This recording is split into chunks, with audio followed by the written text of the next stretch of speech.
আলহামদুলিল্লাহ, আপনারা দেখতে পাচ্ছেন বাংলাদেশ জামাত ইসলামী বনানী থানার আয়োজনে এবং আমাদের বাংলাদেশ জামাত ইসলামী ঢাকা 17 আসনের সম্মানিত সংসদ সদস্য পদপ্রার্থী মানবিক ডাক্তার এস এম খালিদুজ্জামান ভাইয়ের সৌজন্যে সার্বিক ব্যবস্থাপনায় আয়োজিত আজকের এই ফ্রি মেডিকেল ক্যাম্প অনুষ্ঠিত হচ্ছে।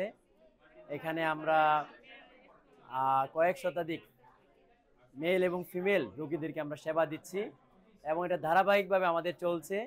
বিষয়টা এমন নয় যে আজকে আমরা করছি, প্রতি মাসে আমাদের বেশ কিছু ক্যাম্প পুরো 17 আসন জুড়েই হচ্ছে।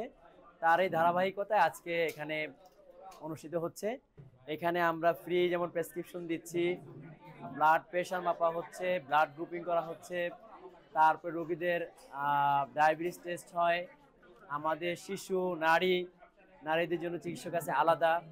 তারপরে আমাদের এখানে ফ্রি ওষুধ বিতরণ হচ্ছে। সব মিলে একটি পূর্ণাঙ্গ মেডিকেল ক্যাম্প এখানে অনুষ্ঠিত হচ্ছে। ইসলাম আমাদেরকে যে মানবতার শিক্ষা দিয়েছে তারই আলোকে আমরা বাংলাদেশ জামাত ইসলামীর পক্ষ থেকে সবসময় মানুষের পাশে ছিলাম, আছি এবং ভবিষ্যতেও থাকবো। আমাদের 17 আসনের সম্মানিত সংসদ সদস্য পদপ্রার্থী খালিদুজ্জামান ভাই, আপনারা জানেন উনি একজন মানবিক ডাক্তার, বিশিষ্ট সমাজসেবক এবং চিকিৎসক। উনি চেষ্টা করছেন একটি সুন্দর যেন ঢাকা 17 আসন গড়ে তোলা যায়। সেক্ষেত্রে আমাদের যে স্বাস্থ্য সেক্টরে যে সমস্যা, সেই সমস্যাকে উনি অ্যাড্রেস করেছেন।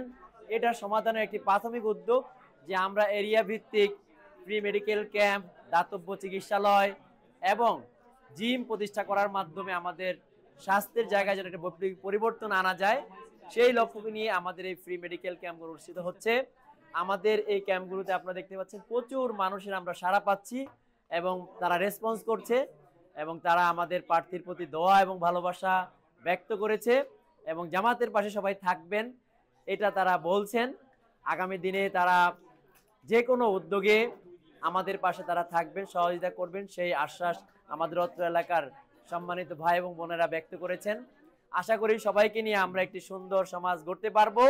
বাংলাদেশ জামাত ইসলামীর নেতৃত্বে আগামী দিনে আমরা শুধু স্বাস্থ্য সেক্টর নয়, শিক্ষা, বিনোদন থেকে শুরু করে মানুষের মৌলিক চাহিদা যেগুলো আছে সবগুলোই আমরা সমাধান করতে পারবো। মহান আল্লাহ তাআলা যেন আমাদের সেই সুযোগ করে দেন।